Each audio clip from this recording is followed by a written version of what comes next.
So I'm confused. What's actually going to happen? Well, joining me now is Jonathan Fahey. He previously served as a Deputy Assistant Secretary of Homeland Security and acting ICE Director in the Trump administration. Thanks so much for coming on.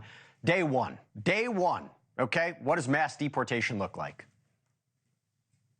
I think day one, you have Tom Homan, that's been appointed the border czar, that was former acting ICE director, and he's going to coordinate with ICE, with local authorities, and with DOJ. And I think their first approach is going to be the people sort of, I would call it the low-hanging fruit, the people that are sitting in jails right now that need to be arrested, need to be removed, or at least upon the completion of their sentence. So I think there are a lot of these people that they know about, and this administration hasn't even been doing anything about it. And another thing that's not been done during this administration is the Department of Justice has a role. They can charge people that have illegally entered and illegally re-entered with either a misdemeanor or a felony. So if they know of these people that are in jails and they issue arrest warrants, even if they're sanctuary cities, they have no ability to fight those arrest warrants, unlike the civil arrest warrants. So I think that's the type of thing they're going to be doing first. They're also going to enlist the help of local officials, local law enforcement, to help them, maybe deputize them, help them track down some of the most serious criminals. Let me ask you about that.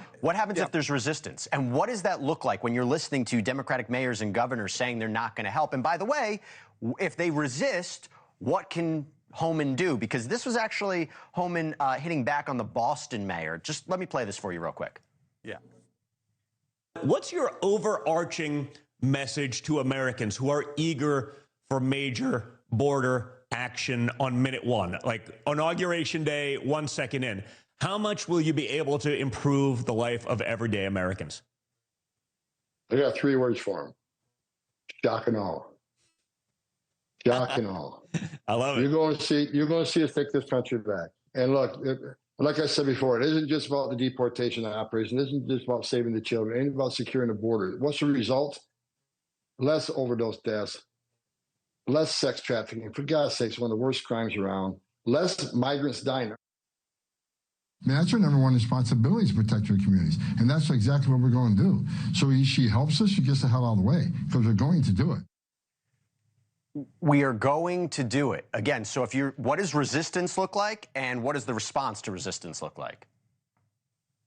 Real quick comment on all of those officials. It's pretty stunning coming on the back of the Laken Riley trial, where she was murdered by somebody that was released in the sanctuary city of New York City. Thank you, Eric Adams.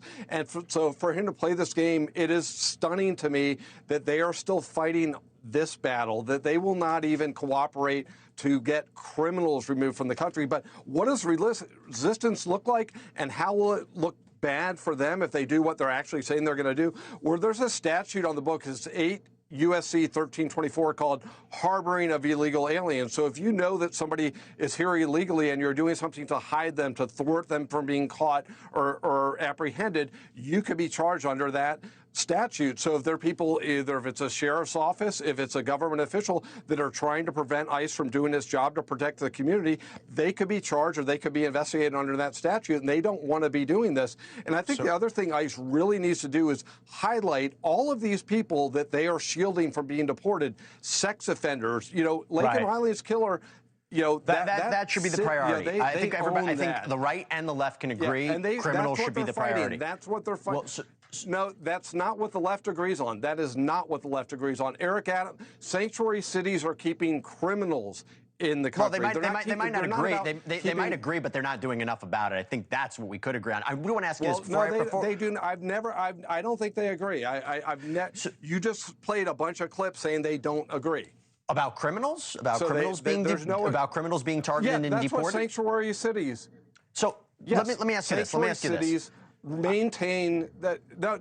Your audience needs to know this. Sanctuary cities are protecting criminals from getting deported. It's not protecting people in churches or cancer wards. These are criminals. That's what they're doing. So when they try to act like they're doing something else, they're not. So I think your audience needs to know that, because it doesn't get the attention it deserves. And so this idea that everyone agrees on that, everyone does not agree. And that's been the biggest issue with this administration. They have fought to keep criminals in the country, which is truly astonishing. And they don't even try to deport it. And they barely try to hide it, other than when the election was coming up. Thanks for watching. Go to joinnn.com to find NewsNation on your screen. And don't forget to click the red subscribe button below to get more of NewsNation's fact-driven, unbiased coverage.